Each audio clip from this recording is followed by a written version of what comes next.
కార్యములు 2వ అధ్యాయము 1, 2, 3, 4 వచనాలు మనం చదువుతున్నాం. సంబడిది పెంతెకోస్తు పండగ దినము వచ్చినప్పుడు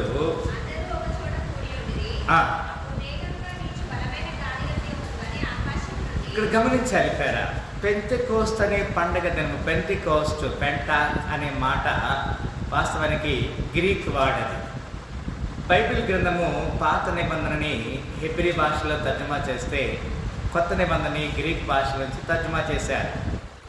ఈ పెంటాక్ అనే మాట దాన్ని పెంతెకోస్తు అనే మాట నుంచి తర్జుమా చేయబడినది. దాన్ని వాస్తవానికి 50వ రోజు లేదా 5 అనే మాటకి సాదృశ్యంగా ఉన్నది క్లారా.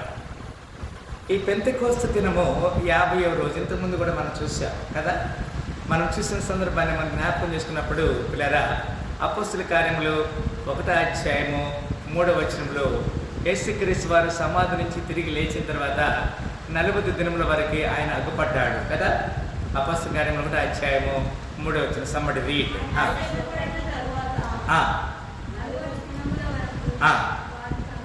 రైట్, చాలు. 40 దినముల వరకు ఆయన అగ్గుపడ్డాడు పిల్లరా. దాన్ని మనము మరి మే మాసము 29వ తారీఖుకి 40 days అవుతుంది. ఇది మార్చి 22వ తారీఖున మనము 2025 మార్చి 22వ తారీఖున ఈ యొక్క పునరుద్ధాన దినాన్ని మనం జరుపుకున్నాము. ఆ తర్వాత మే మాసము 29వ తారీఖున 40 దినములు అవుతాయి. అంటే ఆ తర్వాత ఆ రోజున యేసుక్రీస్తు వారు ఆరోహణమయ్యాడు అనే మాటని లేఖనంలో మనం చూడగలుగుతాం.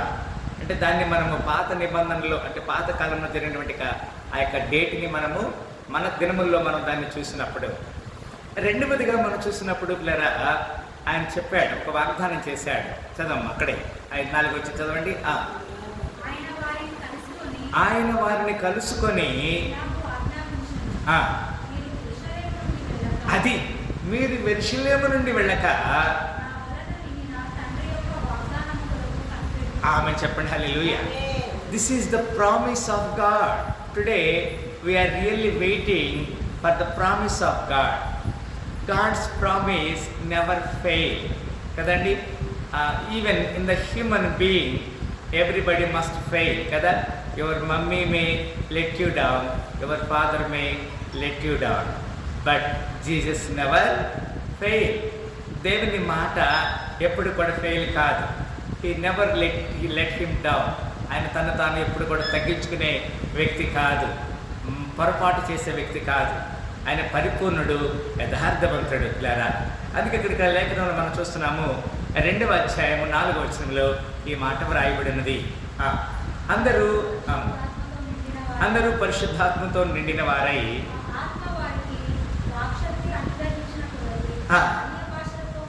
ఇక్కడ ఒక విషయాన్ని గమనించాలి పిల్లరా. ఆత్మ అంటే దానికి రంగు, రుచి, వాసన లేకపోతే ఒక ప్రత్యేకమైనటువంటి షేప్ అనేది మనము చూడలేము. But there is we can feel, దాన్ని మనం అనుభవించవచ్చు. ఫర్ ఎగ్జాంపుల్ ఇక్కడ మనకి గాలి ఉంది ఇక్కడ కదా. నా దగ్గర ఇప్పుడు గాలి ఉంది కానీ నేను I cannot see the air. నేను గాలిని చూడలేకపోతున్నాను. అట్లాగే ఏ విధంగా ఉన్నదో ఈ వాక్ శక్తి అనుగ్రహించిన కొలదంటున్నాడు పరిశుద్ధాత్మ దేవుడు. నీతో, నాతో, మనతో ఉంటాడు. ఆయన తలుపులు వేసి ఉంటే లోపలికి వెళ్ళిపోతాడు, గోడల్లోకి వెళ్ళిపోతాడు కదా, అగ్నిలో ఉంటాడు, నీటిలో కదా. చెలములలో పడి నీ వెళ్ళిన అవి నా మీద పారవో, అగ్నిలో నేను నడచిన జ్వాలలు నన్ను కాల్చజాలవు. ఒక మాట మనకి తెలుసు ప్రియులారా, ఇశ్రాయేలీయుల్ని దేవుడు ఆ యొక్క జలముల్లో నుంచి యోర్దాను నది, తర్వాత మరి ఆ యొక్క ఎర్ర సముద్రాన్ని దాటించాడు. 2 పక్కల గోడలుగా నీరుంటే వాటి మధ్య వారు నడిచారు ప్రియులారా. అంత మాత్రమే కాదు, ఇంకొక మాటను మనం చూసినప్పుడు మరి షడ్రక్, మెషక్, అబేద్నెగోనటువంటి 3 యవనస్తుల్ని అగ్నిగుండములు వేశారు. కానీ వాళ్ళ ఎంట్రుకలు కూడా కాలిపోలేదు కదా. అగ్ని వాసన కూడా వారికి రాలేదు. అగ్నివాస నంటకుండ అబేద్నెగోలతో ఉండిన దేవా. చూడండి ప్రియులారా, అగ్ని వాసన అంటకుండా ఈ రోజున దేవుడు నిన్ను నన్ను కాపాడటానికి ఆయన సిద్ధంగా ఉన్నాడు ప్లారా. అంత మాత్రమే కాదు, యెషయా గ్రంథము 28వ అధ్యాయము 11వ వచనంలో ఈ విధంగా వ్రాయబడినది.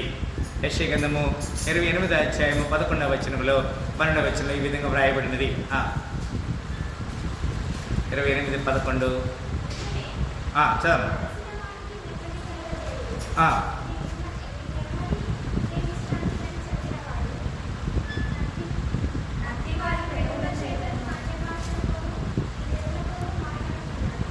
గమనించండి పేర, నిజమే, అలసిన వారికి నెమ్మది కలుగ చేయుడి కదండి. 28వ యెషయా గ్రంథము 11-12 వచనం నేను చదువుతున్నాను. నెమ్మది కలుగ చేయుడి, ఇదే నెమ్మది, ఇదే విశ్రాంతి అని చెప్పిన వాడు నత్తివారి పెదవుల చేతను అన్య భాషతోనూ ఈ జనులతో ఏం చేయగలుగుతాడు? ఆ రోజు మనం చూస్తున్నట్లయితే మోషేని దేవుడు దర్శించాడు. మోషేని దర్శించి, మోషే నువ్వు ఐగుప్తుకి వెళ్ళు, అక్కడ నా ప్రజలు బాధపడుతున్నారు, వారిని విడుదల చేయాలంటే నేను నత్తివాడిని, నేను మాట్లాడలేను, నోటి మాంద్యం గలవాడిని అని చెప్పినప్పుడు ఇక్కడ లేఖనం ఏం చెప్తుంది? నత్తివారి పెదవుల చేతను అన్య భాషతోనూ ఈ జనులతో మాట్లాడును. ఎంత చక్కని మాట ప్లేరా. నాకు తెలియదు, నాకు చేత కాదు, నేను వెళ్ళలేను అక్కడ మరి అని అనుకుంటా. కానీ దేవునికి ఆ సమస్తం సాధ్యమే. 12వ వచనం, అయినను వారు విననొల్లరైరి, కావున వారు వెళ్ళి వెనుకకు మొగ్గి అది లేదా గమనించాలి కదా. వెన్ యూ మస్ట్ ఒబే, నువ్వు ఎప్పుడైతే లోబడతావో, వెన్ యూ హియర్, ఎప్పుడైతే నువ్వు వింటావో, you will be getting rest, నీకు విశ్రాంతి కలుగుతుంది, నెమ్మది కలుగుతుంది. అది దేవుని యొక్క ప్రణాళికలో ఒక భాగంగా మనం చూస్తున్నాం. మార్కు సువార్త 16-17 ఈ విధంగా వ్రాయబడినది పిల్లారా. మార్కు సువార్త 16వ అధ్యాయము 17వ వచనం ఈ విధంగా వ్రాయబడినది. అది ఈ సూచక క్రియలు కనబడిన ఏమనగా నా నామమున దెయ్యములను వెళ్ళగొట్టుదురు, కొత్త భాషలు మాట్లాడతారు కదా. ఈ రోజున ఈ టుడే అక్కడ చక్కని మాట చెప్తారు కదండి, you have to speak tongues కదా. నమ్మాలి మనం, when you believe, when you have faith కదా. నమ్మిన వారి వలన ఈ సూచక్రియలు కనబడతాయని చెప్తున్నాడు పేర. మనం నమ్మి దేవునికి సహవాసానికి మనం రావాలని దేవునికి లేఖను తెలియజేస్తున్నాడు అంటాడు కదా. And these science shall follow them that believe in my name shall they cast out devils. They cast out devils. They shall speak with new tongues. They shall speak new tongues. వారు నూతన భాషలు మాట్లాడతారు, అన్య భాషలు మాట్లాడతారు. మనందరం కూడా దేవుడు మనకి ఇచ్చిన అవకాశం అది మనం జ్ఞాపకం చేసుకోవాలి. 1 Corinthians 12:10, 1 కొరింథీ 12వ అధ్యాయము 10వ వచనంలో ఈ విధంగా వ్రాయబడినది. 1 Corinthians 12:10. ఇక్కడ దేవుడు సంఘానికి, మనకి దేవుడు కొన్ని మరి తలాంతులు ఇస్తున్నాడు పిల్లరా. ఏమిటా తలాంతులు? మరి ఒకరికి అద్భుత కార్యములను, శక్తియు, మరి ఒకరికి ప్రవచన వరమును, మరి ఒకరికి ఆత్మల వివేచనయు, మరి ఒకరికి నానావిధ భాషలు, రైట్, భాషల అర్థం చెప్పు శక్తియు.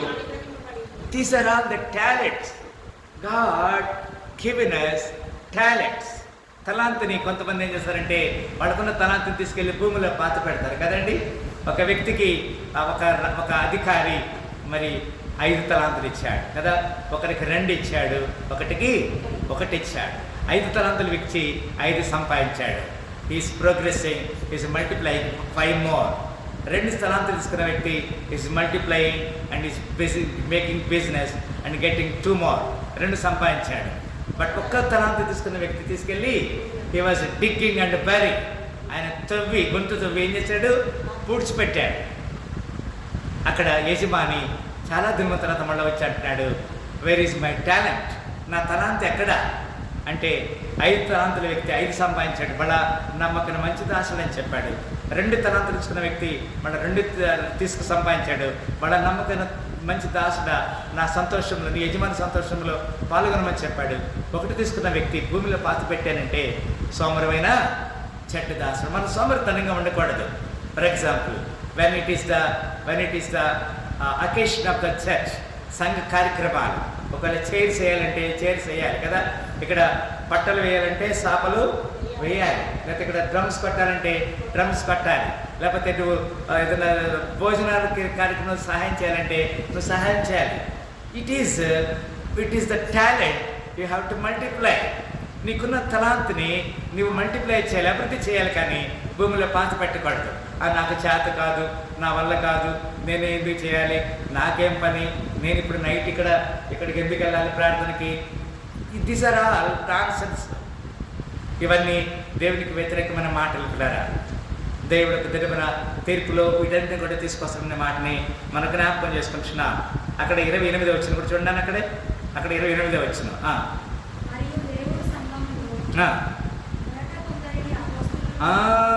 మరియు దేవుడి సంఘములో మొదట కొందరిని అపోస్తులుగాను,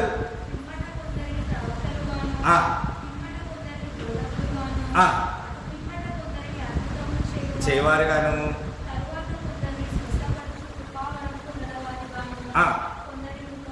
అది ఉపకారం చేసేవారుగా,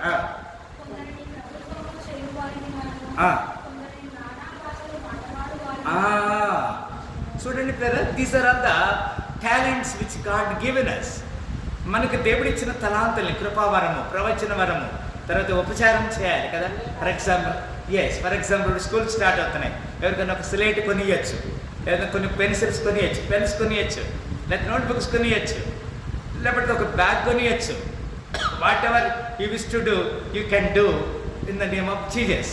యేసుక్రీస్తు నామములో చేయడానికి దేవుడు మనకు చక్కని అవకాశం ఇచ్చాడు. ప్రియులారా, అక్కడే 13:1 కూడా ఒక మాట రాయబడినది. మనుషుల భాషలతోనూ మాట్లాడినను మోగడి కంచును గడగడలాడు తాళమయ్యుందును. లేదా ఇది కూడా గమనించాలి. Okay, you can speak tongues, you can able to do some needful, but అక్కడ we should extend our love towards our neighbour. మన పొరుగు వారికి మనకు ప్రేమనేం చేయాలి, వ్యక్తము చేయాలి. ప్రేమ లేని వాడినైతే మోగడి కంచును గణగడలాడు తాళమై ఉంటారు కదా. ఇప్పుడు తాళం ఉంది కదా అక్కడ కదా, గణగడలాడుతుంది, కానీ దాంట్లో ఏమి లేదు, ప్రేమ లేదు. Even hour daily position, our life must be like that. 8 వచ్చిన చూడండి, అక్కడే 8 వచ్చిన చెప్తున్నాడు. ప్రేమ శాశ్వత కాలం ఉండను, ప్రవచనం నిరతకములగును, భాషలను నిలిచిపోవును. Right, we must have love our neighbour. నీ పొరుగు వారిని ప్రేమించాలి కదా. కొన్నిసార్లు మనము చలి కాసుకొని, చలిగా ఉంది, నువ్వు దుప్పటీకుండా చలిగా పోపో అంటే ఎట్లా? ఒక వ్యక్తి ఆకలితో వచ్చాడు, అన్నం తినిపో అంటే కరెక్ట్ కాదు. You have to give them what ever is the needful. మనం వారికి కొంత ఇచ్చేవారికి ఉండాలి. అక్కడే 14:5 ఒక మాట రాయబడినది. 14 అధ్యాయము 5 వచ్చిన విధంగా రాయబడినది. మీరందరూ భాషలతో మాట్లాడవాలని కోరుచున్నాను, కానీ మీరు ప్రవచింపవాలని మరి విశేషముగా కోరుచున్నాను. సంఘము క్షేమము వృద్ధి పొందిన నిమిత్తము, సంఘము అభివృద్ధిని చెందుటకు సేవకులందరినీ భక్తులారా స్మరించెదము ప్రభు చేసిన మేలులన్నింటినీ. ఇలా గమనించాలి, మనం సంఘము అభివృద్ధి చెందాలి. What ever you do through this works, through your works, the church must be in progress. సంఘం అభివృద్ధి చెందకుండా నువ్వేం చేయలేవు. అక్కడ 14:18 కూడా ఈ విధంగా రాయబడినది. 14:18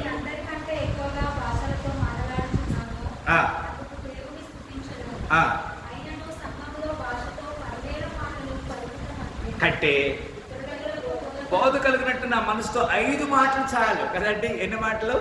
5 మాటలు. ఈ రాత్రి కాల సమయంలో మీరు చక్కని భాషలతో మాట్లాడాలి, అది పరిశుద్ధాత్మ సాహసము.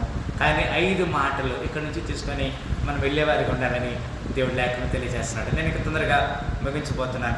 2-3 వర్సెస్ ఉన్నాయి నా దగ్గర, అది చెప్పి ముగిస్తాను. అక్కడే 14:21 నుంచి చదవండి అమ్మా. 14 అధ్యాయం రైట్, చదవరా? కరెక్టేనా? 14:21 కరెక్టేనా? అన్య భాషలు మాట్లాడు జనుల ద్వారాను, పరజనుల పెదవుల ద్వారాను ఈ జనులతో మాట్లాడుతును. ఆ, వారు నా మాట వినకపోదురు ఆ, అని ప్రభువు చెప్పుచున్నాడని ధర్మశాస్త్రంలో రాయబడి ఉన్నది. ఆ, కాబట్టి ఆ, భాషలు విశ్వాసులకు కాదు, ఆ, అవిశ్వాసులకే సూచకమై ఉన్నది. ఆ. ప్రవచించుట విశ్వాసులకు కాదు, అవిశ్వాసులకు కాదు, విశ్వాసకులకే సూచకమై ఉన్నది. 23 కూడా. సంఘమంతయు ఏకముగా సంఘమంతా ఏకముగా కూడి అందరు భాషలతో మాట్లాడుచుండగా ఉపదేశము పొందని వారైనను, ఆ, విశ్వాసులైనను లోపలికి వచ్చిన ఎడల ఆ, మీరు వెర్రి మాటలాడుచున్నారని అనుకొందురు కదా. ఆ.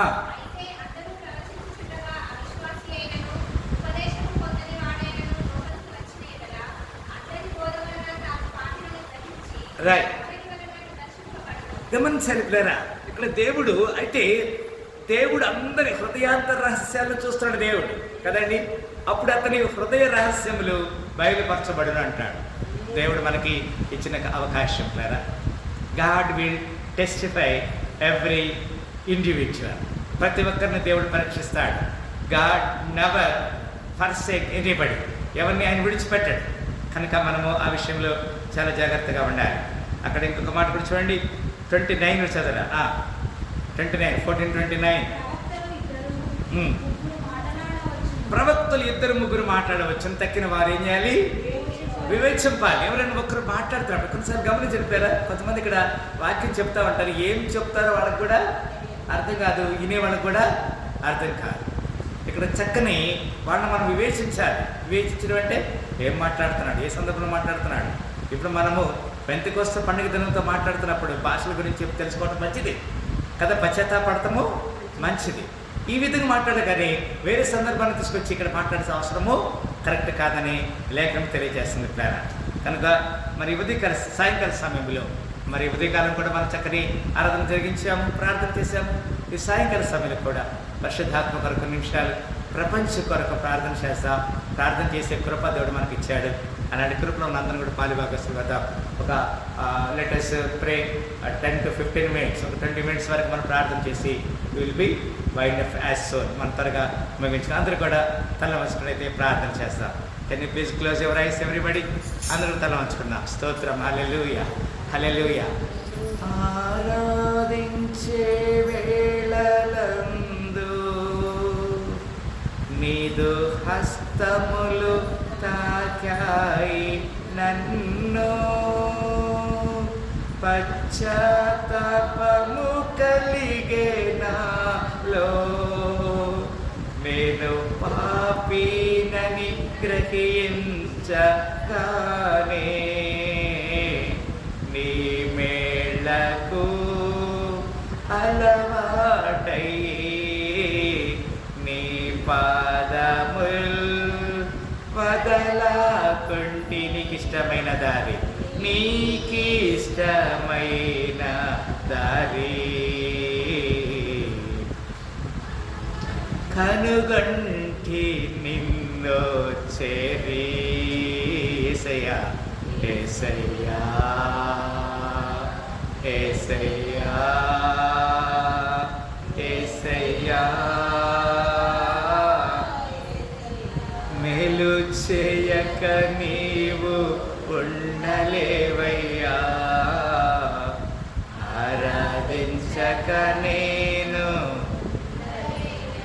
ప్రేమగల తండ్రి, ఇంతవరకు మాతో చక్కని లేఖన ఆధారాలు, భాషలు అంటే ఏమిటి, ఏ విధంగా మేము భాషలతో మాట్లాడాలి, భాషలతో మాట్లాడినప్పుడు మాలో క్రియలు ఉండాలి, ఆ క్రియలు తలాంతులుగా మారాలి, ఆ తలాంతుల్ని దేవుని పని కొరకు ఉపయోగించాలి.